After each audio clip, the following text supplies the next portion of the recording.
हाय। सो अच्छा, weekly closing आज अभी रात को होगी ना? सुबह होगी, सुबह 5 बजे। तो 5 बजे तो जब ठीक। थोड़ा और क्लियर पिक्चर हो जाएगी। हाँ, अभी तक तो बेरिश ही है। ठीक। जी। शुरू करते हैं। पहली बात तो ये है कि आप लोगों ने जो देख रहे हैं, क्योंकि काफ़ी लोग मुझे कमेंट कर रहे थे कि जी आपका कोई व्हाट्सएप चैनल है या इंस्टाग्राम या कुछ भी है, आपने इंस्टाग्राम पे जाना है और क्रिप्टो बाय एच के आपने सर्च करना है और यहाँ पे ये व्हाट्सएप चैनल का लिंक है। तो आप मेरे जो व्हाट्सएप चैनल है उसके अंदर जाके जो है वो ऐड हो जाओगे। तो यहाँ पे जो है सारी अपडेट्स वगैरह मैं देता हूँ। और कुछ लोग पूछ रहे थे कि लाइव सेशंस ये कहाँ पे हो रहे हैं, तो वो यहाँ पे हो रहे हैं। मैं यहाँ पे लिंक्स भेजता हूँ, फिर जो इस कम्युनिटी में ऐड हैं वो इसको ज्वाइन कर लेते हैं। सो कहने से मुराद ये है कि अब शुरू करते हैं। तो हुआ ये था कि मैंने आप लोगों को कहा था कि अगर हम इसको डेली पे लेके चलें, तो मैंने कहा था कि हम ट्रेंड लाइन से जो है वो नीचे आ चुके हैं और ट्रेंड लाइन से नीचे आने के बाद यहाँ तक डंप आया और ये एकदम से जो है वो रिकवर कर गया। ये थी रिलीफ रिकवरी।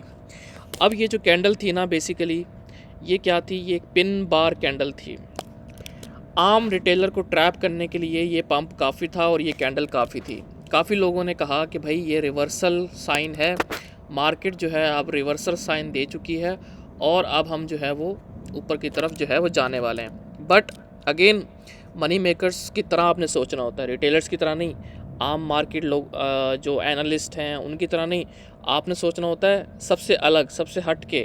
तो सबसे अलग और सबसे हट के ये है कि हिस्ट्री आपको ये बताती है कि मैंने आपको बताया था कि पिछले लाइव सेशन में आपने जाना है, उसमें आपने जाके पीटीसी का जो चार्ट है उसको देखना है। और मैंने आपको जो मार्च वाला टॉप था वहाँ से मैंने आपको बताया कि जो डंप्स आते हैं वो फेजेस के अंदर आती हैं। ठीक है, डंप्स हमेशा फेजेस के अंदर आते हैं। एक दफ़ा डंप आएगा, ठीक है, आपको रिलीफ देगा, रिलीफ देगा, आप समझो कि मार्केट इज़ रिकवरिंग। कुछ लोग यहाँ से ट्रैप हो जाएंगे, यहाँ पे एंट्री लेंगे। कुछ लोगों को यहाँ प्रॉफिट हो रहा होगा जिन्होंने यहाँ पे बाइंग की होगी, कुछ लोगों ने यहाँ पे बाइंग की होगी, यहाँ पे बाइंग की होगी और जब वो यहाँ पर आए होंगे उन्होंने प्रॉफिट बुक नहीं किया होगा और कुछ लोगों ने फ्रेश यहाँ पे एंट्री ली होगी। मार्केट गिरी, इन लोगों को पैनिक करवाया, इन लोगों को लिक्विडेट किया और मार्केट ने नीचे आ गई। मतलब दोनों का नुकसान नहीं हुआ, इसलिए हम कहते हैं कि ऑलवेज़ बुक योर प्रॉफिट्स। उसके बाद फ़ेज़ 1 ख़त्म हुआ, फ़ेज़ 2 स्टार्ट हुआ। फ़ेज़ 2 में डंप आया, same scenario, same retailer tap. Phase 3 phase 4 same retailer जो है वो ट्रैप हुए और ये वाली जो करेक्शन है ये डीप हुई। और आपने देखा कि मार्केट ने अल्टीमेटली जो ट्रेंड था वो डाउन ट्रेंड में था, लेकिन लोग ट्रैप होते गए, ट्रैप होते गए और इस मार्च से लेकर अब तक इतने लोग ट्रैप हुए, उन्होंने अपना सारा जो फंड है वो लिक्विडेट कर दिया। सिर्फ एक छोटी सी गलती की वजह से उन्होंने ट्रेंड को नहीं देखा कि ट्रेंड किस तरफ है। आप ट्रेंड के अगेंस्ट जा रहे हो। यहाँ ट्रेंड चेंज हो गया था, क्यों? क्योंकि मार्केट ने पिछले लो से एक हाई बना दिया था, तो यहाँ से ट्रेंड चेंज हुआ है और आपने देखा कि मार्केट जो है ट्रेंड चेंज होने के बाद यहाँ से कितना अच्छा जो इसने पंप दिया। लेकिन आप देखो कि मार्केट उससे पहले क्या करी थी, लोअर लो, लोअर हाई, लोअर लो, लोअर हाई, लोअर लो, लोअर हाई, लोअर लो। मार्केट का ट्रेंड ही बेरिश था और आप लॉन्ग कर रहे थे। तो जब तक मार्केट का स्ट्रक्चर शिफ्ट ना हो, मार्केट के अगेंस्ट, ट्रेंड के अगेंस्ट आपको नहीं जाना चाहिए। सेम थिंग यही रिपीट हो रही है, लोगों को ट्रैप किया जा रहा है और लोग ट्रैप हो रहे हैं। यहाँ पे ये जो पंप आया था ये एक बहुत अच्छा एक पिन बार कैंडल, बहुत अच्छी, लाइक किसी भी टोकन पे ये बन रही है तो एक अच्छी सिग्नल होता है। बिल्कुल देखो ग्रीन में क्लोज हुई है, अगर आप इसको जूम आउट करके देखो आपको नज़र आएगा कि ये रिटेलर मनी मेकर्स आपको किस तरह ट्रैप करते हैं। ग्रीन कैंडल क्लोज हुई है, पिन बार, ठीक है, लेकिन उसके बाद आप देखो किस तरह इन लोगों को लिक्विडेट किया है जो यहाँ पे ट्रैप हो गए, जो रिटेलर्स होते हैं। ठीक है, सो इसलिए हमेशा जो है वो आपने मनी मेकर्स की उससे सोचना होता है। और मैंने आपको पहले ये बताया था कि जब जब ट्रेंड लाइन यहाँ पे जब जब ये इस तरह की जो ट्रेंड लाइन बनती है, ये सारी लिक्विडिटी यहाँ पे इकट्ठी हो रही होती है। तो जब ये ब्रेक होती है तो उसके बाद इसको ब्रेक करना दोबारा बहुत मुश्किल हो जाता है। फिर यहाँ पे सेल ऑफ जो है वो बहुत गंदे तरीके से आता है, क्योंकि अभी हम ट्रेंड लाइन के नीचे हैं। और आप ये देखो कि यहाँ पे ये जो ट्रेंड बन रहा था, ये जो ट्रेंड बन रहा था, यहाँ पे RSI आपकी नीचे जा रही थी और ये ऊपर जा रहा था। तो यहीं से अंदाज़ा हो गया था कि वॉल्यूम मार्केट में नहीं था, प्राइस ऊपर जा रही थी, तो तभी आपको ये सेल ऑफ जो है वो देखने को मिला। और इस सेल ऑफ की मैं आपको बहुत टाइम से बात कर रहा था। मेरा नहीं ख्याल कि आपके इर्द गिर्द के लोग में से किसी ने भी इस डंप के बारे में प्रेडिक्ट किया था और इतने अच्छे तरीके से समझाया था। आई डोंट थिंक सो कि किसी ने आपको इस तरीके से एक तरीके से, और मार्केट लाइक 1,08,000 आपको कहा, मार्केट एग्जैक्ट 1,08,000 पे गई, आपको बोला यहाँ से रिजेक्शन होगी, रिजेक्शन हुई, ठीक है। अब इससे ज़्यादा और मैं क्या कर सकता हूँ, यही मैं कर सकता था, ठीक है। अगर किसी को यकीन नहीं है वो पिछले लाइव सेशंस जो है वो जाके देख सकता है। कल वाला लाइव सेशन देख ले, यहाँ पे थे हम, तब मैंने आपको कहा था कि ये एक रिलीफ ट्रैप होगा और मार्केट इन लोगों को लिक्विडेट करेगी, और आज देखो डंप दिया है और इन लोगों को लिक्विडेट किया है। So I am not bullish in this market. मेरा अपना थीसिस है, मेरी अपनी स्टडी है, मेरा अपना तरीका है। आप मुझसे एग्री भी कर सकते हो, डिसएग्री भी कर सकते हो, बट मेरा अपना है। बाकी this is not a financial advice, ठीक है। मैं अपनी ट्रेडिंग की जो मेरे चीज़ें हैं, मेरे पास रीज़न्स हैं, उसके ऊपर मैं कॉन्फिडेंट हूँ, मैं जो कि मैं हर बार कहता हूँ, ठीक है। अगर आप यहाँ पे डेली को खोल के देखें तो आप देखोगे कि यहाँ पे एक बिटकॉइन ने एक इनएफिशिएंसी कैंडल जो है वो बना दी है। और आपको पता है कि जब भी मार्केट इस तरह की इनएफिशिएंसी कैंडल नीचे गई, ऊपर जाके क्लोज हो गई, जब अगला प्राइस एक्शन होता है तो मोस्ट प्रोबेबल चांसेस ये होते हैं कि मार्केट जो है इस विक को जो है वो फिल करेगी, ठीक है। तो मार्केट जो है अब इस विक को दोबारा से फिल करने के लिए आ रही है नीचे, ठीक है, क्योंकि ये जो विक इनएफिशिएंसी जो है यहाँ पे बनाई गई थी। सेम एज अगर आप इथीरियम में जाके देखें, इथीरियम में अगर आपको मैं लेके चलूँ तो सेम इथीरियम में आप लोगों को ट्रैप किया गया। आप देखो कि कितनी ज़बरदस्त कैंडल जो है वो क्लोज हुई है, ग्रीन के अंदर pin bar, Doge candle, what ever you आप इसको कहोगे, ये हैमर कैंडल है, बुलिश फलां फलां, ठीक है। ये सब रिटेलर की बातें होती हैं। आपने देखा कि ये मार्केट ने इसको यहाँ पे बुलिश क्लोज करवाया, लोगों को ट्रैप किया कि यहाँ से स्ट्रक्चर चेंज होने वाला है, लेकिन क्या हुआ, मार्केट ने डंप किया और ये मज़ीद जो है वो डंप की तरफ जा रहा है, ठीक है। तो अगेन अगर आप हिस्ट्री में क्या कहते हैं, अगर आप वीकली चार्ट पे जाके देखें ईथ के, तो आपको नज़र आएगा कि पहले भी इस तरह हो चुका है। आप ये देखो वीकली कैंडल, पिन कैंडल बहुत ज़बरदस्त तरीके से जो है वो यहाँ पे क्लोज हुई है, ठीक है। मेरी आवाज़ आ रही है? अच्छा, आप देखो कि कितने ज़बरदस्त तरीके से उन्होंने आपको ट्रैप किया। ये वीकली चार्ट है, पिछला कब का है, ये 24 जून का। ये आपको ट्रैप करने के लिए कैंडल बनाई गई, ग्रीन कैंडल क्लोज हुई, लोगों ने कहा यहाँ से जो है वो स्ट्रक्चर शिफ्ट हो गया है, मार्केट जो है अपना रिवर्सल जो है वो शुरू कर सकती है। उसके बाद आप देखो कि कितनी बड़ी जो है वो रेड कैंडल जो है वीकली बनी है। सो यहाँ पे भी आपने देखा कि ये यहाँ पे वीकली में तो नहीं बन रही, डेली में बन रही है, लेकिन मैं आपको एग्जांपल के तौर पे बता रहा हूँ कि वीकली में देखो ये बनी, लेकिन उसके बाद सेल ऑफ आया। लेकिन अब डेली में आप देखो कि डेली में देखो सेम ये कैंडल बनी है और मार्केट इसको फिल करने के लिए दोबारा से जा रही है। और अगर हम इथीरियम को देखें, सो मेरे लिए ये बड़ी बात नहीं होगी कि अगर हम इथीरियम में मज़ीद सेल ऑफ देखें। एटलीस्ट मैंने आपको कहा था कि 2800 से लेकर 3000 तक जो एरिया है, एक तो ये 3000 वाला, यहाँ पे तो ये इंशाल्लाह इजीली आएगा इथेरियम आपके इस विक को फिल करने के लिए। उसके बाद डीपर पुल बैक जो है एटलीस्ट वो यहाँ पे आए और उसके बाद यहाँ से आपका जो कंटिन्यूएशन है ऊपर की तरफ वो होगी। तो ये लेवल्स हैं जो आप देख सकते हो इथेरियम के लिए। पहले मैंने आपको कहा था कि ये वाला लेवल है और ये वाला लेवल है, मार्केट ने एग्जैक्ट इसको फिल किया है। लेकिन अब अगेन आई एम वेटिंग कि मार्केट अभी स्टिल मुझे बेरिश लगती है। मैं इस मार्केट में भी बुलिश नहीं हूँ और मैं काफ़ी टाइम से कह रहा हूँ कि मैं हिस्ट्री के तौर पे देखा जाए तो हमने मार्केट बहुत ज़्यादा एग्जॉस्ट हो चुकी थी और उसको जो है हमने उस एग्जॉशन को कम करना था और मार्केट के लिए ये पुल बैक्स, ये डंप्स ज़रूरी थे, ठीक है, लोगों को, रिटेलर को बाहर निकालने के लिए, ठीक है। जो लोग यहाँ पे एंटर हो गए फोमो में, ईथ पंप कर रहा है, हम मिस ना कर दें, बुल मार्केट ख़त्म हो जाएगी ये, तो उनको ट्रैप किया जा रहा है, ठीक है। और अगर ये मज़ीद यहाँ पर भी आता है 2900-2800 वाले एरिया में, तो वो आप उसके लिए भी तैयार रहना, ये कोई बड़ी बात नहीं होगी, ठीक है। तो 2800 से लेकर आपको इथीरियम जो है वो, यहाँ जो इथीरियम के बाइंग लेवल पूछते हैं, ये वाला जो लेवल है इथीरियम का, यहाँ पे आपको इथीरियम मिलता है, तो आप उठा सकते हो इथीरियम, ठीक है। लेकिन फ़िलहाल आई am not interested in these levels, के जिसने यहाँ बाइंग की थी वो तो ठीक है, जो मैंने लेवल्स बताए थे, बट अगर कोई यहाँ बाइंग करना चाह रहा है तो वो थोड़ा वेट कर सकता है। सो यहाँ तक बात समझ आ गई है? बिल्कुल। टाउ का अच्छा, भी बता दें। अच्छा, ये जो इनवैलिडेशन क्या है इस ट्रेड की, इस बेरिशनेस की इनवैलिडेशन ये है कि अगर हम वही, हमारा जो लेवल था, आपको याद होगा कि इसको इथीरियम होल्ड कर रहा था और यहाँ से रिजेक्ट हो रहा था, तो ये जो 3500 वाला लेवल है, अगर हम इसको क्रॉस करके होल्ड करते हैं, दैन हमारी ये जो ट्रेड है वो इनवैलिड हो जाएगी। हमारा जो ये ट्रेड तो नहीं, मतलब ये जो हमारा प्लान है, क्योंकि हम फ्यूचर ट्रेडिंग तो नहीं करते, तो हमारा ये जो प्लान है ये इनवैलिड हो जाएगा।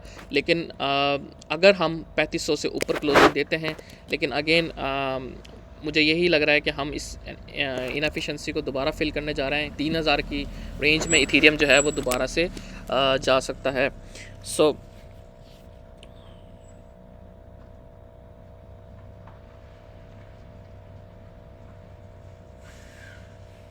अच्छा, तो कहने से मुराद ये है कि मैं इस मार्केट को लेके बेरिश इसलिए था। आप मुझे एक बात बताओ कि मैं BTC का चार्ट खोलता हूँ, मुझे एक चीज़ समझाओ कि मार्केट का टॉप मैंने आपको दिखाया था। अगर आप हिस्ट्री पे जाएं तो मैंने आपको ये दिखाया था बिटकॉइन इंडेक्स के ऊपर, और वीकली चार्ट पे अगर मैं आपको लेकर जाऊं तो मैंने आपको दिखाया था कि अगर आप यहाँ से, ये 2016 वाला टॉप था, अगर यहाँ से इस टॉप से आप ये टॉप मेजर करें तो 1470 दिन बन रहे थे इस टॉप से इस टॉप तक, यानी 2013 से 2013 वाले जो बुल मार्केट थी उससे लेकर जो 2016 की बुल मार्केट थी, उसके मतलब जो दरमियान में बेयर मार्केट का पीरियड आया है, जो बुल मार्केट का पीरियड था 4 साल, वो कितना टाइम बना है? 1470, ठीक है, 1470 डेज़। अब आप अगर आएँ किस पे, 2016 से लेकर 2021 की बुल मार्केट तक, अगेन आपको यहाँ से मैं प्रॉपर मेजर करूँ,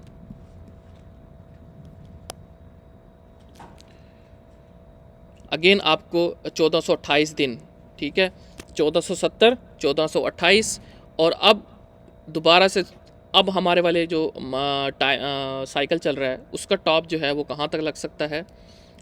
1400, अगर 56 पे भी जाएं तो आपको नज़र आ रहा है कि नवंबर में, अक्टूबर में आपका टॉप जो है वो मार्केट का लग जाएगा। मींस के बुल मार्केट का एंड जो है वो आपका अक्टूबर में 2025 के अक्टूबर नवंबर में हो जाएगा, ठीक है।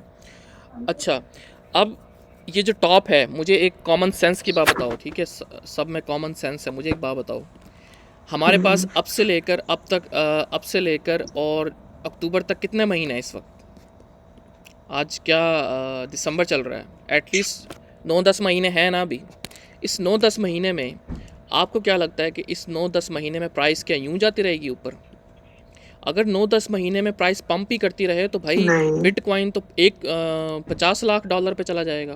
बिटकॉइन तो 2.5 लाख से भी, मैं कहता हूँ कि 5 लाख डॉलर से भी ऊपर चला जाएगा, अगर 9 महीने जो है वो प्राइस पंप ही करती रही। सो आपको इस बात से क्या पता लग रहा है कि भाई ये जो 9 महीने हैं इसके अंदर प्राइस सिर्फ पंप नहीं करेगी, इसके अंदर आपको बड़ी बड़ी करेक्शंस भी देगी, उसको रिकवर करने में टाइम लेगी। तो इस तरह करते करते आपका टाइम जो है वो 9-10 महीने जो है वो पूरा हो जाएगा। अब आपने क्या करना है इसमें, इस वजह से लोग जो है बुल मार्केट में पैसा नहीं बनाते। लोग समझते हैं कि बुल मार्केट में प्राइस सिर्फ ऊपर जाती है, ये सब झूठ है। बुल मार्केट में सिर्फ प्राइस ऊपर नहीं जाती। अब तक आपने सिर्फ ये चीज़ देख ली होगी कि बुल मार्केट में सिर्फ प्राइस ऊपर नहीं जाती, आपको करेक्शंस देखने को मिलेंगी, और इससे ख़तरनाक करेक्शन देखने को मिलेगी। अभी तो ये कोई करेक्शन नहीं आई, लाइक एटलीस्ट अभी हम जो है हमें करेक्शन देखने को मिली है सिर्फ 14% की। अगर मैं आपको पीछे लेके चलूँ, पिछले बुल मार्केट में ये वाला फेज़ देखो, ये वाला फेज़ देखो, और अभी भी यही हो रहा है, ठीक है। मैं आपको बताता हूँ कि किस तरह। ये देखो, यहाँ से टॉप से लेकर बॉटम तक करेक्शन BTC ने ली 29% की। अच्छा, कैसे ली? ये क्या 29% यूं ही आ गया था नीचे? नहीं, आपने देखा कि जब डंप आया फेज़ वन, ये पिछली बुल मार्केट की बता रहा हूँ। फेज़ वन में कितनी करेक्शन आई? एटलीस्ट 27% की। उसके बाद ये जो है ना, ये रिलीफ था, ये ट्रैप था बेसिकली। क्या? डाउन ट्रेंड को शिफ्ट करने के लिए। ये ट्रैप था जो अभी हो रहा है, अभी हुआ है कल जो, ये वो ट्रैप था, ठीक है। जहाँ तक मेरा जो ओपिनियन है, वो ये ट्रैप था जो अभी दिया गया है कल। काफ़ी आपके सारे ऑल्ट कॉइन्स पंप किए, BTC पंप किया, लोगों ने कहा we are back, market is recovering, या वो ठीक है, मार्केट रिकवर हो गई। बट यही तो उनको चाहिए होता है, ठीक है। आपको ट्रैप किया यहाँ पे। उसके बाद आप देखो कि जब ये सेल ऑफ आया है कितने परसेंट का, मज़ीद 27% का एक और डंप। यहाँ ट्रैप, असल में यहाँ पे तो इतने लोग ट्रैप नहीं हुए होंगे यहाँ से यहाँ तक। जो जितने लोग यहाँ से यहाँ तक ट्रैप हुए हैं ना, उनका तो बेड़ा गर्क हुआ है। सो हिस्ट्री, डेटा सब आपके सामने है। मैं कोई अपनी तरफ से नहीं चीज़ें बता रहा होता, ठीक है। ना मेरी ये मार्केट है, सिर्फ पिछला डेटा को देखते हुए कि किस तरह आप देखो कि उन्होंने आपको ट्रैप किया है। फेज़ वन, मैंने आपको बताया था कि डंप्स एक फेज़ में नहीं आता। एक फेज़ में आएगा तो वो ट्रैप कैसे करेंगे आपको? हमेशा डंप्स फेजेस में आएंगे, तभी तो आप ट्रैप हो गए, जैसे अब हुए हो, ठीक है। सो phase one, relief pump, dump, ठीक है, और लोग लिक्विडेट हो गए। सो ये चीज़ है। और नेक्स्ट जो सबसे इम्पॉर्टेंट बात वो ये कि आई डोंट थिंक सो कि ट्रम्प के लिए क्रिप्टो इतनी ज़रूरी है कि वो पहले साल में ही आके क्रिप्टो पे काम करेगा। सिर्फ उसको कोई और काम धंधा है ही नहीं अब, ठीक है। उसके सामने इमिग्रेशन चैलेंजेस हैं, उसके सामने बहुत से चैलेंजेस हैं। एक साल तो उसको सिस्टम को समझने में, दोबारा से टेक ओवर करने में लगेगा। क्या वो आते ही क्रिप्टो के लिए करेगा? इसका मतलब है कि पहले साल जो हमारा अगला बुल मार्केट का टाइम है, उसमें वो टाइमिंग, हमारा फैक्टर वही है कि हम साइकिल जो है वो कंप्लीट करेंगे अपने टाइम के मुताबिक। और ये कोई ट्रम्प की वजह से नहीं, अगर ट्रम्प भी ना आता तो हम साइकिल अपना फिर भी कंप्लीट करते। अगर वो भी आती, क्या कहते हैं, क्या नाम था उसका, कमला हारिस भी आती, तब भी हम अपना साइकिल जो है वो कंप्लीट करते।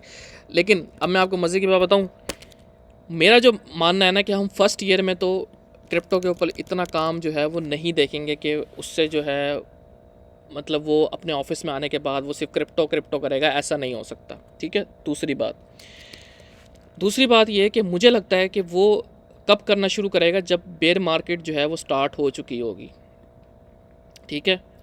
सो आई थिंक कि अभी वो 4 साल है ना, आई थिंक कि जब वो मूव्स उठाना शुरू करेगा क्रिप्टो के लिए, लाइक बिटकॉइन, स्ट्रेटेजिक रिजर्व, वो ये सारी चीज़ें जो आगे होनी हैं, आई थिंक कि यही सारी वजह बनेंगी नेक्स्ट बुल मार्केट की। मेक सेंस और नॉट, ठीक है। क्या कि यही जो अब उसने स्टेप्स लेने हैं क्रिप्टो के लिए, मे बी यही स्टेप्स जो हैं अगली बुल मार्केट के लिए कैटलिस्ट बने। जैसे इस बुल मार्केट का सबसे बड़ा कैटलिस्ट क्या था? ट्रम्प का जीतना, ETF और माइकल सेलर की बाइंग। नेक्स्ट बुल मार्केट की जो शुरुआत होगी, मे बी जो नेक्स्ट कैटलिस्ट क्या होगा, क्या कहते हैं, बिटकॉइन का स्ट्रैटेजिक रिज़र्व बन जाना, बिटकॉइन के लिए ट्रम्प के मूव्स और बड़े बड़ी चीज़ें, बड़े बड़े पेमेंट इंटीग्रेशंस और पता नहीं क्या क्या, तो ये मे बी प्राइस को ऊपर लेके जाए और हमारी जो नई बुल मार्केट है वो स्टार्ट हो। अगेन मैं वही कहता हूँ कि हर पंप के रीज़न होती हैं, हर डंप की रीज़न होती हैं। इस पंप की रीज़न क्या थी? आपके सामने ट्रम्प, माइकल सेलर और ETFs। इस बुल मार्केट की ये वजह बनी थी। पिछली बुल मार्केट की और वजह थी। फिर बेयर मार्केट की क्या वजह बनी? रशिया यूक्रेन वॉर, कोविड, ये सारी चीज़ें बनी। अब इस बुल मार्केट में बेयर मार्केट की क्या वजह बनेंगी, we don't know. But again हर चीज़ जो है वो आपके रीज़न से होती है। सो आई थिंक कि पहला साल जो है मे बी उसको चैलेंजेस हैं सामने, इमिग्रेशन है, बहुत से चैलेंजेस हैं। लाइक क्रिप्टो मार्केट सिर्फ $3 ट्रिलियन की मार्केट है, उसके लिए इतनी रेलिवेंट नहीं है कि वो पूरा मुल्क छोड़ के, पूरी स्टेट छोड़ के वो सिर्फ क्रिप्टो के लिए काम करेगा। सो हमेशा जो है वो रियलिस्टिक हो के सोचा करो, किसी चीज़ का भी टारगेट अगर रखते हो रियलिस्टिक टारगेट रखा करो, जो है ना बस जहन से सोचा करो, ठीक है। सो जहन यही कहता है कि भाई अगली जो बुल मार्केट की वजह बनेगी मेरी नज़र में, वो जब मूव्स लेगा, स्टेप्स उठाएगा, तो वो बिटकॉइन के हवाले से जो स्टेप्स लेगा वो अपनी बुल मार्केट की वजह बनेंगी। लेकिन इस पहले साल मेरा नहीं ख्याल कि वो क्रिप्टो के लिए इतना कुछ करेगा कि प्राइस जो है वो ऊपर ही जाती रहेगी और इस तरह नहीं होगा। मार्केट अभी अकॉर्डिंग टू प्रीवियस साइकिल जो है वो चल रही है अभी तक, जैसे पहले हुआ था सेम वैसे ही हो रहा है। Q4 में बिटकॉइन ने पम्प करना था, Q4 में किया, ठीक है। सो इसमें कोई बड़ी बात नहीं थी कि जी ये हो गया वो हो गया। बिटकॉइन ने Q4 में हमेशा अच्छा रिटर्न जो है वो आपको दिया है बुल मार्केट के अंदर। सो हमेशा जो है ट्रेडिंग से जो है अपने इमोशंस को दूर रखना है, अपनी ग्रीड को दूर रखना है, ठंडे दिमाग से चीज़ों को सोचना है, पिछला डेटा देखना है। ठंडे दिमाग से आप जब चीज़ों को देखोगे, रियलिस्टिक होकर देखोगे, तब आपको जो है वो चीज़ें समझ आना शुरू हो जाएंगी। अगर आप अनरियलिस्टिक होकर देखोगे तो फिर आपको जो है वो चीज़ें नहीं समझ आएंगी, फिर आप जो है वो उल्टी सीधी बातें करोगे कि यार ये यूँ हो जाएगा और फलां हो जाएगा। भाई कुछ भी नहीं होगा, सब चीज़ें जो है वो अकॉर्डिंग टू टाइमिंग है। टाइमिंग इज़ एवरीथिंग, टाइम पे ही सब कुछ होगा, और जो आपका हर चीज़ है वो टाइमिंग से जुड़ी हुई है। अच्छा, अब मैं आपको एक और चीज़ की तरफ लेके चलता हूँ, सोल चार्ट की तरफ, ठीक है, इस चीज़ को मज़ीद एक्सप्लेन करने के लिए। अगर मैं आपको सोलाना के चार्ट पर लेकर चलूँ तो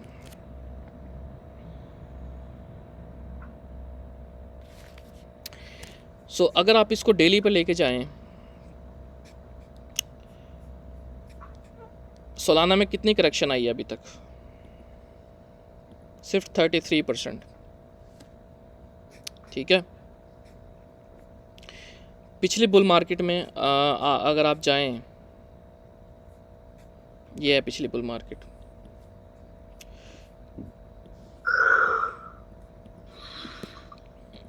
सोलाना में कितनी करेक्शंस आई हैं? 46%, ठीक है।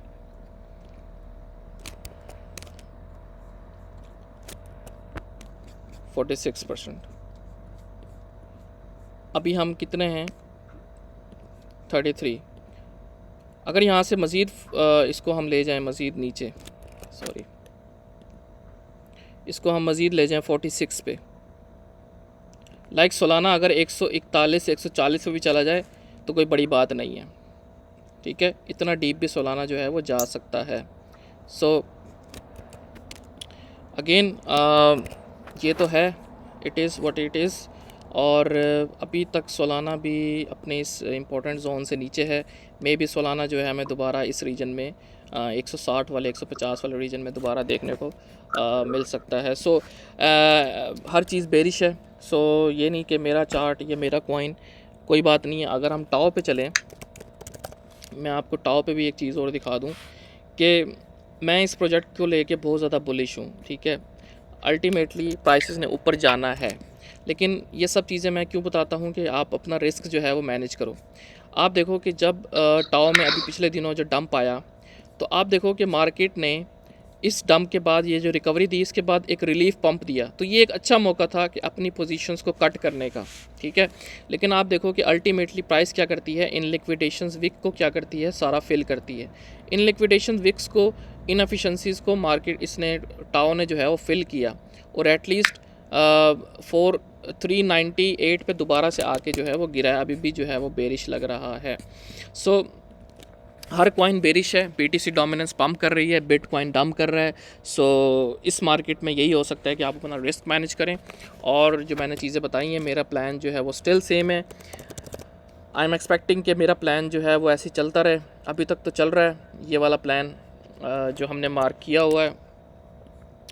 मे बी हम अगर यहाँ से ही अगर हमने अपने आप को सस्टेन करना शुरू कर दें, 85, 88, 85 वाला, 88 वाला, ये अगर रीजन है, अगर ये टूटेगा तो फिर हम मज़ीद जो है वो नीचे जाएंगे, लाइक CME गैप या इवन $75,000 तक भी जा सकते हैं।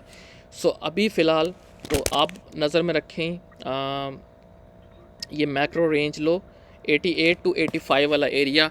यहाँ पे अगर BTC जिस तरह अब लग रहा है ना बेरिश, सो अगर इस तरह चलता रहा तो हम सून जो है 88 85 वाला एरिया देखेंगे। अगर मज़ीद वो टूटा तो फिर हम मज़ीद CME गैप को फिल करने जाएंगे और इवन डीपर, क्योंकि सबको पता है कि CME गैप पड़ा हुआ है यहाँ पे, तो मार्केट यहाँ पे आके ऐसे बाउंस नहीं कर जाएगी। अगर यहाँ तक आएगी तो एक डीप फ्लश एक और देगी, ताकि वो अगेन, मार्केट हमेशा डिप करती है आपकी एक्सपेक्टेशन से ज़्यादा, पंप करती है आपकी एक्सपेक्टेशन से ज़्यादा। तो हर किसी को पता है यहाँ CME गैप पड़ा हुआ है, उनको भी पता है, लेकिन वो क्या करेंगे, CME गैप पे लाके एक थोड़ा सा और डीप जो है वो लेकर जाएंगे मार्केट को। उसके बाद जो है आपका बुल रन का जो टॉप है वो मार्केट लगाएगी। अब इसमें कितना टाइम लगता है, कितना टाइम नहीं लगता, लेकिन ये है, ये हर बुल मार्केट में होता है। प्राइस जो है आप ये कभी ना एक्सपेक्ट करना कि 9 महीने प्राइस ऐसे जाती रहेगी। 9 महीने प्राइस ऐसे जाती रही तो हम तो भाई चांद पे चले जाएंगे, ठीक है, ऐसा नहीं होगा। प्राइस नीचे आएंगी, काफ़ी टाइम 1-2 महीने नीचे जलील करेगी, ठीक है। तो इस तरह करके जो है मार्केट चलती है, इवन इन बुल मार्केट। तो ये जो सारा पीरियड होता है यहाँ से यहाँ तक, इसमें अपने आप को अपने रेडी करना होता है, पोजीशन करना होता है, रिस्क मिनिमाइज़ करना होता है, USDT रखने होते हैं हमेशा, ऑल इन नहीं होना होता। जो यहाँ ऑल इन होके बैठे हुए हैं वो अब उनका क्या हाल है, ठीक है।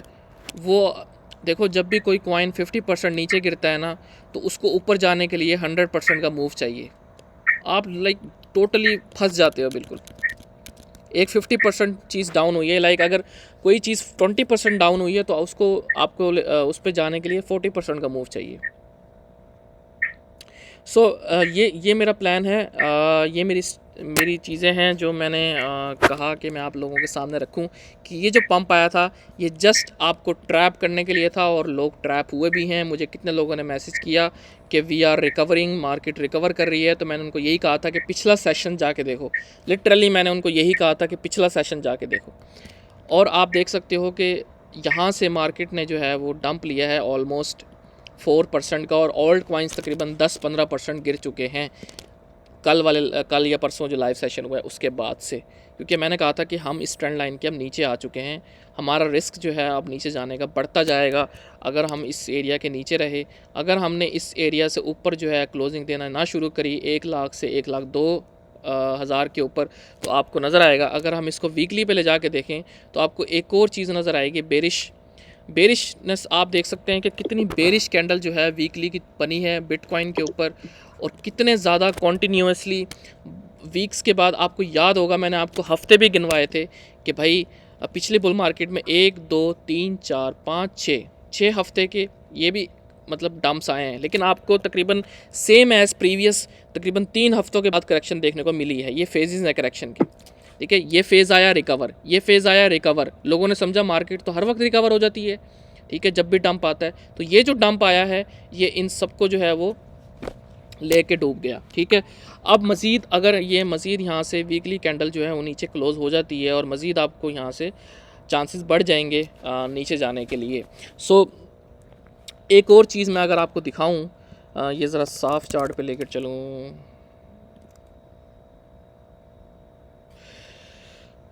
तो आपको नज़र आ रहा है कि ये जो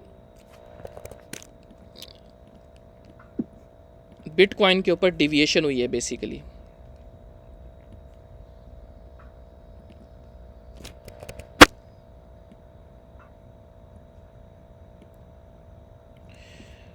ये जो हुई है ये बेसिकली डिविएशन हुई है आप लोगों को ट्रैप करने के लिए। अगर वीकली टाइम फ्रेम पे देखो आप, ये डिविएशन है। मार्केट आपको पता है कि जब एक रेंज के अंदर होती है या किसी चीज़ के वो ऊपर जाती है, लोगों को बुलिश करती है, यहाँ से दोबारा नीचे आके ये यहाँ पे डिविएशन कर देती है, लोगों के स्टॉप लॉस, लोगों को ट्रैप करती है। और हम अभी इस डिविएशन के चक्कर में जो है वो आ चुके हैं। इसलिए मैं कह रहा हूँ कि ये जो लेवल है जहाँ पे ये मैंने ट्रेंड लाइन मार्क की है, ये है 1 लाख वाला एरिया। अगर हम इसके ऊपर जाके अच्छी क्लोजिंग देते हैं देन हम बुलिश हैं, लेकिन अभी तक जो सिनेरियोज़ हैं उसके हवाले से मार्केट जो है मुझे यहाँ पे बेरिश लग रही है, जो कि सीन है सर। सो या ये मेरा सारा प्लान था, ये मेरी सारी स्टडी थी रिलेटेड टू बिटकॉइन और रिलेटेड टू मार्केट। बाकी आपका अगर किसी का सवाल है तो वो आप पूछें। सुन भाई, एक क्वेश्चन है। जैसे हम समझते हैं कि जो अपन जैसे रिटेलर्स हैं, बाकी जो मार्केट मेकर्स और वेल्स और इंस्टीट्यूशनल इन्वेस्टर्स होते हैं, अब आप लोगों का रिटेलर होना बनता नहीं है वैसे। जी मैंने कहा अब आपका रिटेलर होना बनता नहीं है वैसे।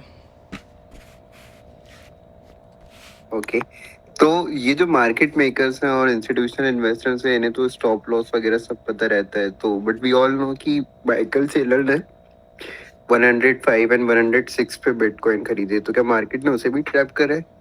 नहीं नहीं बट वो तो यार, वो मार्केट मेकर लोग ही है। ना, उनके लिए ये फ़र्क नहीं पड़ता। ये अल्टीमेटली वो इसको होल्ड कर रहे हैं, या वो नीचे जाएगा वो मज़ीद बाय कर लेगा। आपको पता है उसकी एवरेज एंट्री क्या होगी? आपको पता है इस चीज़ का? वो तो कब से बाइंग कर रहा 67 है। अराउंड है उसकी, वो बहुत पहले से खरीद रहा है। हाँ, तो फिर उसको तो फ़र्क नहीं पड़ रहा ना, वो तो बाय करता। अब डिप आएगा ना, वो मज़ीद बाय कर लेगा। आपने देखा ब्लैक रॉक बाइंग कर रहा है ईथ में, इसमें। ये डंप मिलेंगे, वो और बाइंग करेंगे, उनकी एवरेज एंट्री और नीचे आ जाएगी। ठीक है, सो वो तो ये सही है, चीज़। बट अगर पता ही हो कि डंप आने वाला है तो वो क्यों और अच्छी एवरेज एंट्री कर सकते हैं, तो शायद उन्हें भी नहीं पता रहता। यार मनी मेकर सिर्फ आप ये देखेंगे सिर्फ वही थोड़ी है ना, एक्सचेंजेस भी हैं और सारा कुछ है। तो मार्केट जो है अल्टीमेटली ट्रैप करती है सबको। आपकी वेल्स भी ट्रैप होती हैं, ऐसी बात नहीं है। मनी मेकर्स का मतलब ये नहीं है कि वो ब्लैक रॉक है या आपका जो है वो सभी है। मतलब कोई भी आपको ट्रैप कर सकता है। लेकिन अल्टीमेटली ये सब लोग हमें टारगेट कर रहे होते हैं बेसिकली, कि इन लोगों को जो है वो ट्रैप किया जाए, इन लोगों को जो है वो किया जाए। सो ये चीज़ें हैं। अगर आपने बुलिश होना है मार्केट को लेके, तो आपको एटलीस्ट 1 लाख से ऊपर जो है क्लोजिंग देनी पड़ेगी, 1 लाख से ऊपर जाना पड़ेगा, तब आप जाके बुलिश हैं मार्केट में। लेकिन अभी तक जो है आप स्टिल बेरिश हैं मार्केट के। ये जो पंप आया था कल, मार्केट रिकवर जो की है, ये जस्ट एक रिलीफ पंप था। और मार्केट, आपको पता है कि मार्केट हमेशा डाउन ट्रेंड में जब चलती है, तो जब डंप करती है तो ऊपर जाती है। इसको कहते हैं रिलीफ पंप। बेसिकली ये रिलीफ पंप भी कह सकते हैं, इसकी 2-3 नाम है। रिलीफ पंप कह लें अगर ये ट्रेंड लाइन बन रही है, 3 नाम है इसके: relief pump, trend line retest, और तीसरा नाम क्या है कि लोअर हाई। फिर जो है मार्केट डंप करती है, तो आपका बेसिकली क्या हो रहा है? Relief dump. रिलीफ इसलिए कहते हैं कि हमेशा कभी भी ट्रेंड को चेज़ नहीं करना चाहिए। अगर ट्रेंड बेरिश है तो आपके स्टॉप लॉस भी हिट होंगे और आपकी जो ट्रेड भी। तो ये मार्केट जो है वो स्कैल्पिंग वाली या बिल्कुल भी नहीं है। बिटकॉइन बिल्कुल अनस्टेबल है, और ये मार्केट वो है कि आप बस डिप्स मिलें उसमें बाइंग करो, रिस्क मैनेज करो। ये वो मार्केट है। जब प्राइसेस पम्प कर रही होती हैं, मार्केट में वॉल्यूम होता है, देन आप स्कैल्पिंग वगैरह किया करो। ये मार्केट जो है वो अब स्कैल्पिंग की नहीं है। बिटकॉइन एक दिन में 2-2 हज़ार डॉलर के मूव दे देता है और आपके स्टॉप लॉसेस को हिट कर रहा है।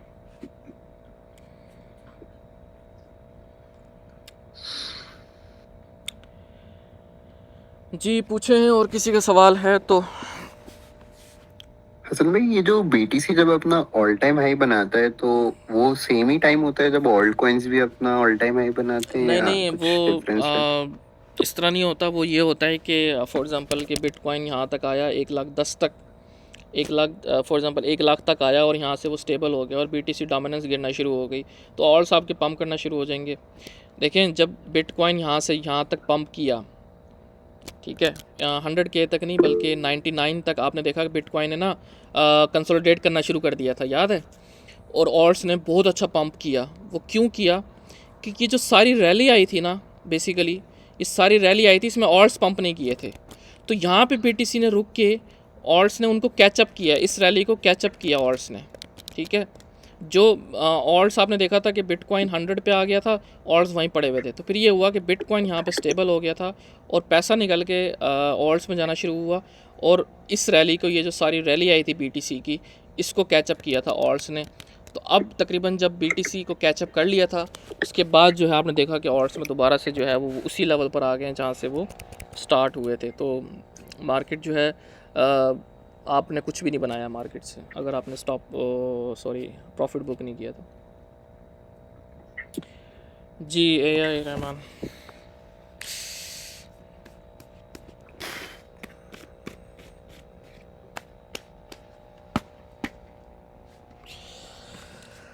जी किसका सवाल है पूछें। अभी टाइम है तकरीबन 23 मिनट्स का। आज मैंने जल्दी कंक्लूड कर दिया है। अस्सलाम वालेकुम, मैं जी पूछूं? वालेकुम सलाम। जी पूछे। अच्छा, आपने कहा था, आपने डीसीए पॉइंट्स बताए थे, एंड आपने कहा था कि उसमें डीसीए करना है, and I am pretty sure बहुत सारे लोगों ने किया होगा। और डीसीए के लिए मतलब जो 30% था, it was for emergency fund, है ना, जो अगर वॉर्स वगैरह होती हैं तो उनके लिए, तो वो वाला आपने यूज़ किया या आपने उसके अलावा भी अलग रखा नहीं था? नहीं, वॉर्स के लिए नहीं, ये इमरजेंसी फ़ंड इसी के लिए यूज़ होता है जो अब आ रहा है, ठीक है। ये वो डम्प्स हैं जो आपके एक बड़े डम्प्स हैं, लाइक आप देखो कि ओल्ड कॉइन्स तकरीबन 30% अपनी वैल्यू से डाउन है, ठीक है। सो ये वही डंप है जो हम जिसके लिए इमरजेंसी फ़ंड रखते हैं। लेकिन मैंने लेवल्स बताए हैं, देखो लॉस आपको होगा, ठीक है। आपके पास इतना फंड नहीं होता 30% कि आप उससे डीसीए करोगे तो आपकी एवरेज एंट्री इतनी नीचे आ जाएगी कि आप प्रॉफिट में आ जाओगे। देखें, लॉस होगा, लेकिन एटलीस्ट आपको बाकी लोगों से कम लॉस होगा। मैंने आपको जो मिसाल दी थी पिछले सेशन में, जो WLT की मिसाल दी थी, कि अगर मैंने WLT को 20% सस्ता बाय किया है एक ट्रिगर के ऊपर, लेकिन एक बंदे ने आंखें बंद करके WLT को रेजिस्टेंस से बाय कर लिया, वो 50% लॉस में है, मैं सिर्फ 10% लॉस में हूँ। सो कितना डिफरेंस है, ठीक है। सो मैंने बाय किया लेवल्स के ऊपर, दूसरे बंदे ने बाय किया आंखें बंद करके बगैर देखे, लेकिन WLT क्या था, वीकली रेजिस्टेंस पे था। जब वो वहाँ से रिजेक्ट हुआ है तो तकरीबन 40% नीचे गिरा है, ठीक है, 40-50%। तो मैंने जब बाय किया है, मैंने 30% डंप पे बाय किया। अब वो जब 20% और नीचे गिरा है तो मैं 20% लॉस में हूँ, वो बंदा 50-60% लॉस में बैठा हुआ है। तो ये फ़र्क होता है, लॉस में मैं भी हूँ, इस वक्त मैं भी लॉस में बैठा हुआ हूँ, लेकिन क्या है कि मेरा फ़ंड फिर भी है, मैं लॉस में हूँ, मेरे पास फ़ंड भी है, मैं उसको डिप्लॉय कर रहा हूँ अकॉर्डिंग टू लेवल्स। मैं आपको दिखाता हूँ लेवल्स किस तरह। जैसे AR की मैंने मिसाल दी थी,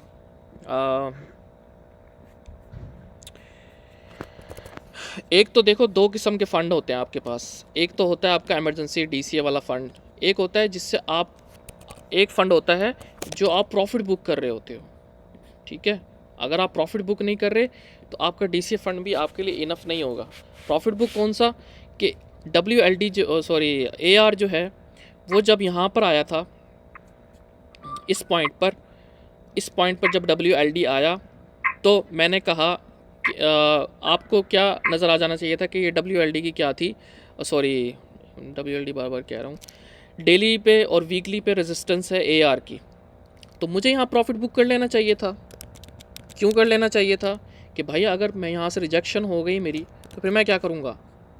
फिर एक बंदा मुझे कहता है कि अगर हम यहाँ से ऊपर चले गए, तो मैं कहूँगा जब जाएंगे यहाँ पे हमें कंफर्मेशन मिलेगी तो मैं दोबारा ऐड कर लूँगा, लेकिन एटलीस्ट इस रिस्क से तो बच जाऊँगा ना मैं।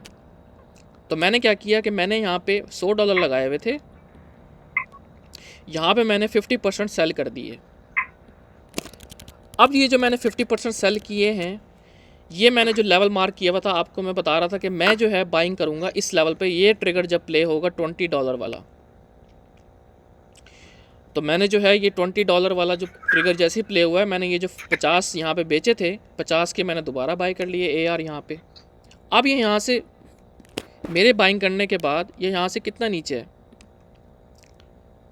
27% नीचे आया, ठीक है, मिसाल के तौर पे।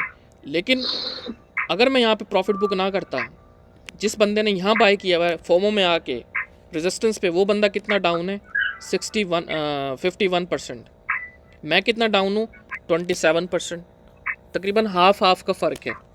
लेकिन अब मैं क्या करूँगा, इस 27 को, अपना जो मेरा लॉस है इसको मैं मज़ीद कैसे कम करूँगा, अब मैं यूज़ करूँगा, अब ये मज़ीद जैसे नीचे जाएगा मैं अब यूज़ करूँगा अपना DCA वाला fund.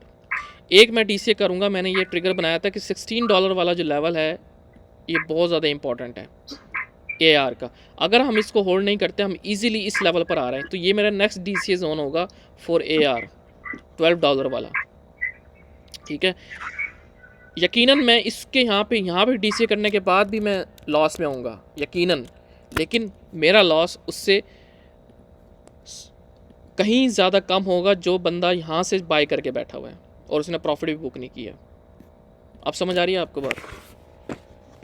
Ji ji, thank you. और ये AR का चार्ट खोलिए, मैं आपको एक चीज़ पूछनी है। इसमें जो फर्स्ट में डेविएशन हुई है, जो ब्रेकआउट हुआ है, ये जो फर्स्ट रेजिस्टेंस से हुआ है, जिस पे हम कंफर्मेशन मिलती है तो हम बाय करते हैं, तो इसमें तो मिली है, तो फिर उसके बाद भी वो वापस आ गया अपनी रेजिस्टेंस से। देखें अगर आप इसको यहाँ पे दिखाता हूँ, देखें ट्रेडिंग जो है ना वो क्या है, प्रोबेबिलिटी इसके ऊपर चलती है।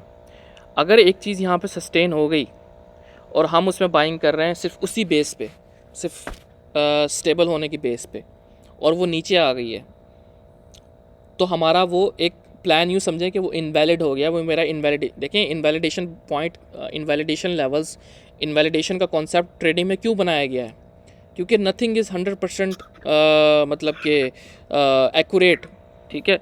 100% कोई भी चीज़ एक्यूरेट नहीं है। अब देखें ये जो आपने यहाँ पे बाय किया ना, इसको यहाँ पे बाय किया, या चलो इस वाले आपने यहाँ पे बाय कर लिया, कि आपने समझा यहाँ हम सस्टेन हो रहे हैं, तो आपका जो स्टॉप लॉस है वो इस विक के नीचे होना चाहिए था, यहाँ पे इनवैलिडेशन लेवल। आपको पता है कि अगर ये इनवैलिडेशन लेवल हिट होगा, ये इनवैलिडेशन लेवल हिट होगा, मेरा यहाँ स्टॉप लॉस मेरा पड़ा हुआ है। कौन सा स्टॉप लॉस? क्लोजिंग वाला, मैनुअल स्टॉप लॉस, ठीक है। अब आपको पता है कि मेरा स्टॉप लॉस यहाँ पे है कितना परसेंट का,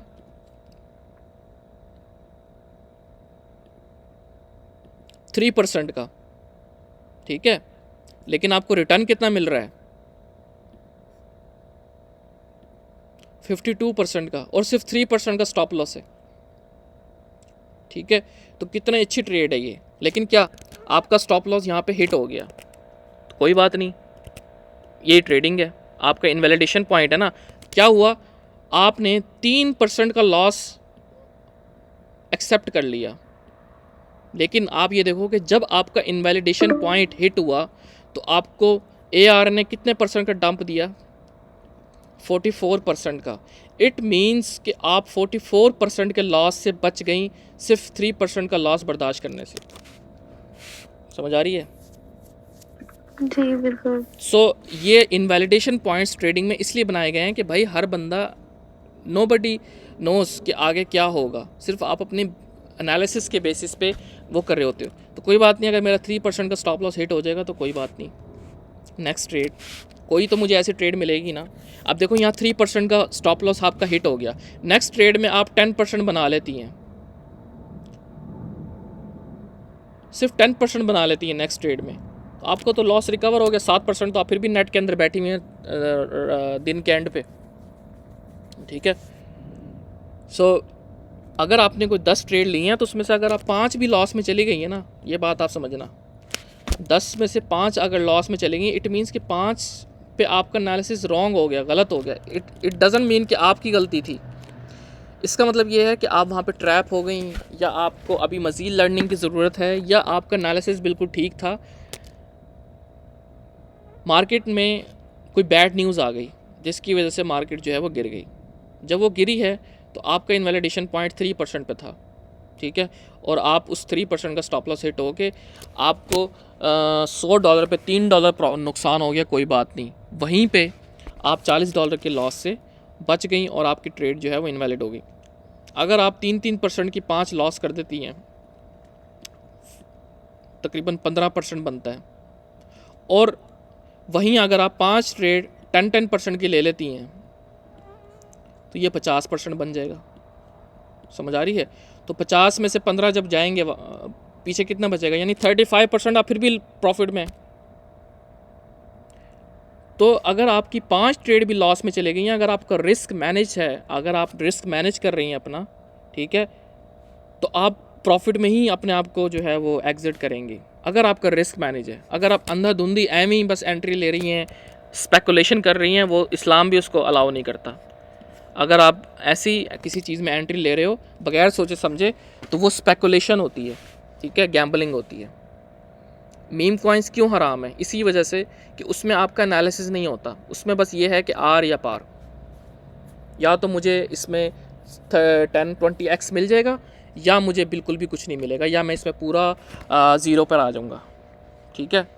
so this is why meme coins को हम गैम्बलिंग कहते हैं, और इसलिए वो शरिया के हवाले से सही चीज़ नहीं है। तो इसलिए स्पॉट ट्रेडिंग करते हैं क्योंकि उसमें हमारा एनालिसिस है, प्रॉपर एक एनालिसिस हो रहा होता है, प्रॉपर रीजनिंग होती है, सब कुछ होता है, वो स्पेकुलेशन नहीं है। सो या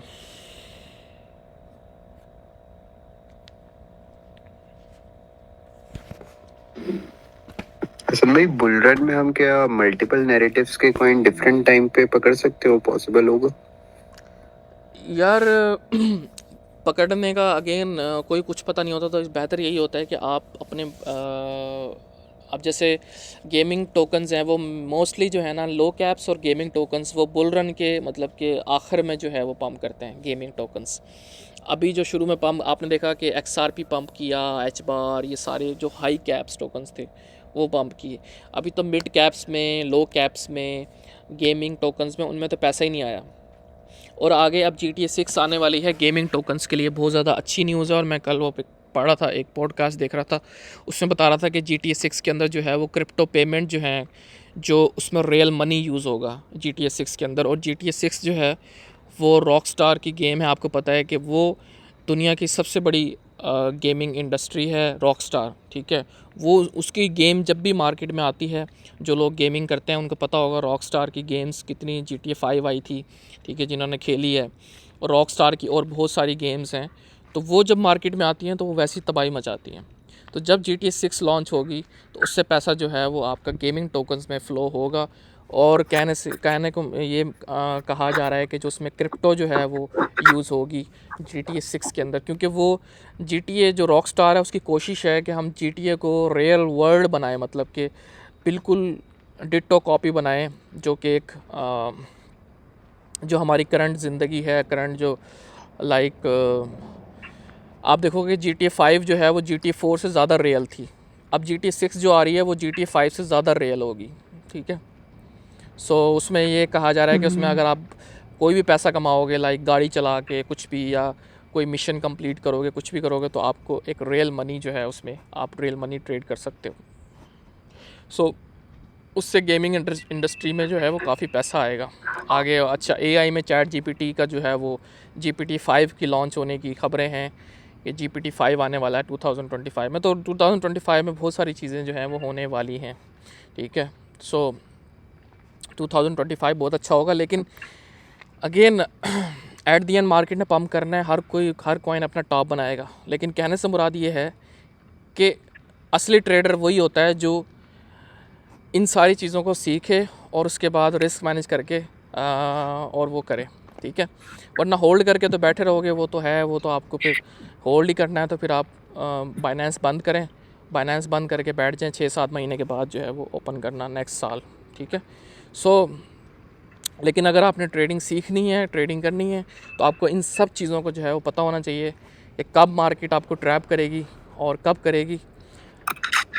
जो सब सोच रहे हैं ना, उससे हट के सोचो।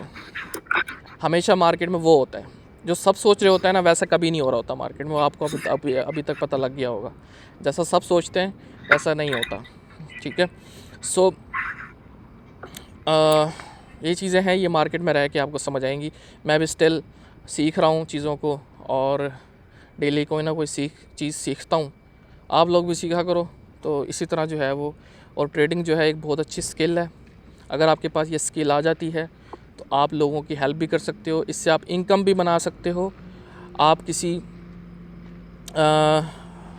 लिटरली मेरे पास जो है काफ़ी लोग मुझे कहते हैं कि हमारा जो पोर्टफोलियो है उसको आप मैनेज करें, ठीक है।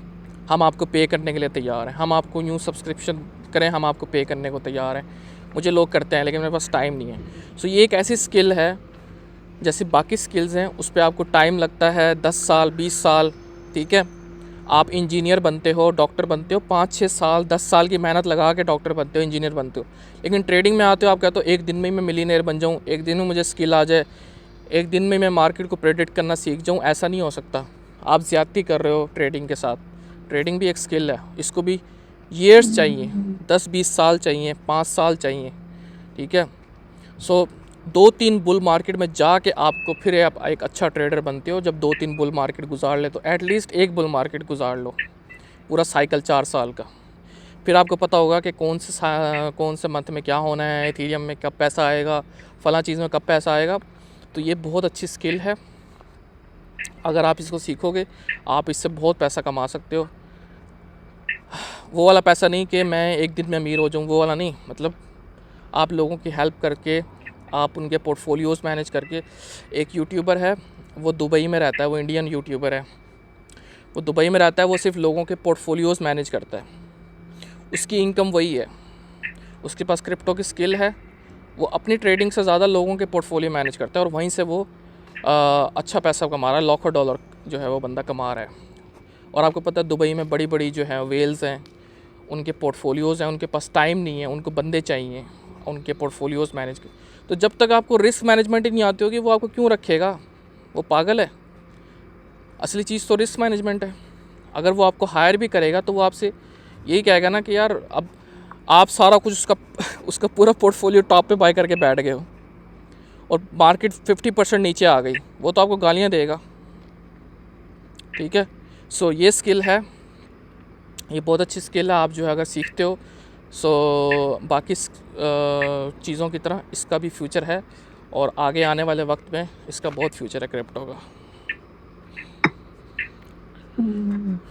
सो या हसन भाई जी, अच्छा, आपने अभी जैसे मीम टोकन्स के हवाले से बताया है कि ये एक मतलब हराम के ज़िम्रे में या गैम्बलिंग के ज़िम्रे में आते हैं, जी, लेकिन ये मीम टोकन्स जो हैं ये किसी न किसी अच्छी ब्लॉकचेन के ऊपर होते हैं, जी, और इसी तरह ब्लॉकचेन के अलावा ये फिर किसी सेक्टर से भी रिलेटेड होते हैं, जैसे एआई है या गेमिंग है, या जो और भी है, मतलब बने हुए हैं सेक्टर। इसके मुझे ज्यादा भी इसके नॉलेज नहीं है, मैं 2 महीने हुए मुझे भी क्रिप्टो सीखते जी, हुए। जी,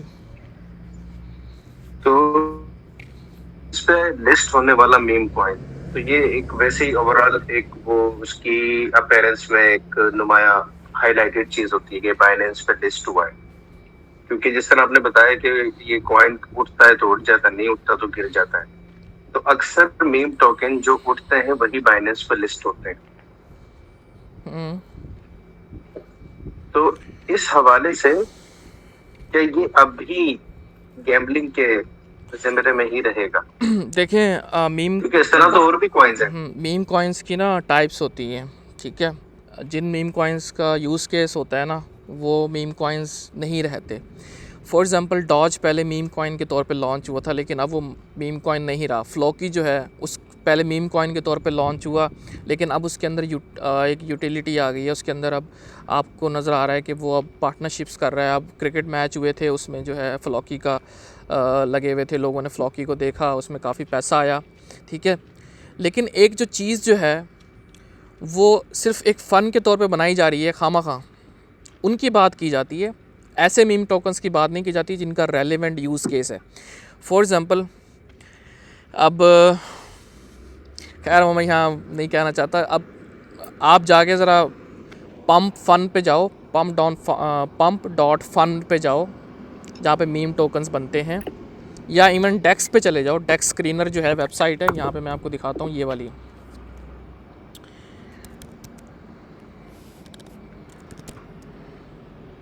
यहाँ पे जाओ, यहाँ डेली बेस पे ना, या इवन एक सेकेंड रुकना यार,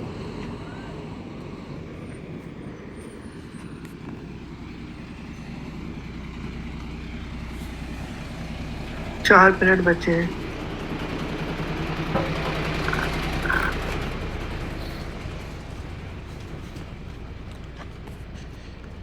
हाँ, यहाँ पे ना डेक्स स्क्रीनर पे आप जब जाएंगे ना, तो यहाँ पे देखें डेली बेस पे ना मीम कॉइन्स बन रहे होते हैं जिनमें लोग ट्रेड कर रहे होते हैं। अब यहाँ पे ना इतने गंदे गंदे नाम के, इतने गंदे गंदे जो है ना वो मीम कॉइन्स लॉन्च हो रहे होते हैं। किसी खामा किसी ने कोई गाली दी है, किसी इन्फ्लुएंसर ने उसकी गाली के ऊपर मीम टोकन बना दी है, उसके अंदर लोग ट्रेडिंग कर रहे हैं, ठीक है। अभी जो एक वो उसकी फ़ाइट हुई थी, क्या नाम है, वो जो एक अंकल है, उसकी जो फ़ाइट हुई थी, क्या नाम है उसका, माइक की जो फ़ाइट हुई थी, माइक टायसन। हाँ, उसकी जो फ़ाइट हुई थी उसमें जो है उसकी बॉडी शेमिंग के ऊपर जो है वो कितने ज़्यादा मीम टोकन जो है वो बना दिए। सो इसमें इन चीज़ों में आप ट्रेड करना हलाल समझते हो? ठीक है, नहीं, बिल्कुल, ये जो आपने समझाया है ना, तो ये एक चीज इसको ठीक है। तो कैटेगराइज कर रही है। यही असल चीज़ है में ना, मेरा आप ताल्लुक हाँ जी। जी जी जी। आप असल में किस मैं जो हूँ, मैं इस्लामिक स्टडीज में मैंने अभी एमफिल किया है, तो उसमें मैं फिर ब्लॉकचेन्स वगैरह की भी स्टडी कर रहा था कि ब्लॉकचेन क्या है। तो एक है सिर्फ मीम मीम टोकन, जिसका मतलब कोई काम ही नहीं है, किसी ब्लॉकचेन पर ही नहीं है। तो उस पर ट्रेडिंग, अब मुझे बाइनेंस के अलावा दूसरी वेबसाइट्स का इतना कोई खास इल्म नहीं है। मुझे ये जरूर पता था कि बाइनेंस पे अगर लिस्ट हुआ है तो उसकी कोई वजह है। नहीं नहीं, ज़रूरी नहीं तो है क्या क्योंकि बाइनेंस पे भी? नहीं नहीं, अच्छा, ज़रूरी नहीं अब है। जैसे ब्लॉकचेन है, सोलाना है या इथेरियम है, बाइनेंस ये ब्लॉकचेन जो इस्तेमाल बाइनेंस करते पे हैं। आपको पता है ये क्यों लॉन्च हो रहा है? मीम टोकन्स जो ये ब्रेट हो गया, ये जो चीज़ें लॉन्च हो रही हैं कॉइन बेस पे, वो तो इसलिए हो रहे हैं कि लोग उसमें इंटरेस्टेड होते हैं, तो वो लिक्विडिटी के लिए कर रहे होते हैं। ठीक है, लोग उसमें सही। इंटरेस्टेड हैं। अच्छा, मैं आपको ना एक और चीज़ दिखाता हूँ। क्या मैं दिखा रहा था? हाँ, मैं ये दिखा रहा था कि आप ज़रा पेपे की वेबसाइट पे जाओ ना, ये बाइनेंस पे लिस्ट है। जी जी। कॉइन मार्केट कैप, और यहाँ पर आप लिखो पेपे।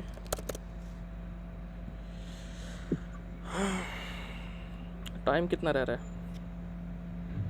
ओ 1 मिनट है। रहने दें ये आप आपका अभी। बहुत शुक्रिया अदा ठीक करता है, हूँ मैं मैं, नेक्स्ट मीटिंग में आपसे ना बहुत आपको कुछ सीख रहा हूँ मैं। बल्कि ना मैं इसको ना रिकॉर्ड कर रहा हूँ, मीटिंग बंद होने दे बेशक। मैं इसको रिकॉर्ड कर रहा हूँ, आप ना रिकॉर्डिंग देख लीजिएगा एंड से ना मैं ये समझा देता हूँ। देखें, आप इसकी वेबसाइट पे जाएं, पेपे की वेबसाइट पे जाने के बाद आप ज़रा इसके ना नीचे आएँ। उन्होंने लिखा हुआ है कि Pepe coin has no association with Matt Furie or his creation Pepe the frog. This token is simply paying homage to a meme we all love and recognise. Pepe is a meme coin with no intrinsic value or expectation of financial return. There is no formal team or road map. The coin is completely useless and for entertainment purposes only.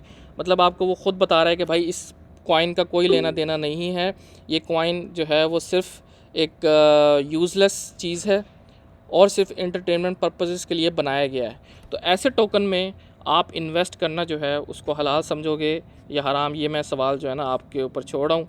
तो आप इसको मुझे comment में बता दीजिएगा कि आपको समझ आ गई या नहीं। ठीक है, खैर, thank you so much for joining. Subscribe कर देना चैनल को और मेरे इंस्टाग्राम को जाके भी फॉलो करना, और यहाँ पे व्हाट्सएप का लिंक दिया हुआ है, उसको भी जाके ज्वाइन करना ताकि आपको अपडेट्स मिल सकें। यहाँ पे मैं सारी अपडेट्स जो है वो देता हूँ हर किस्म की, और जो भी क्विक न्यूज़, क्योंकि वीडियो तो बंदा डेली नहीं बना सकता, तो यहाँ पे अपडेट्स जो है वो डेली बेस पे आ रही होती हैं, तो आप ये जाके ज्वाइन करें। ठीक है, थैंक यू सो मच।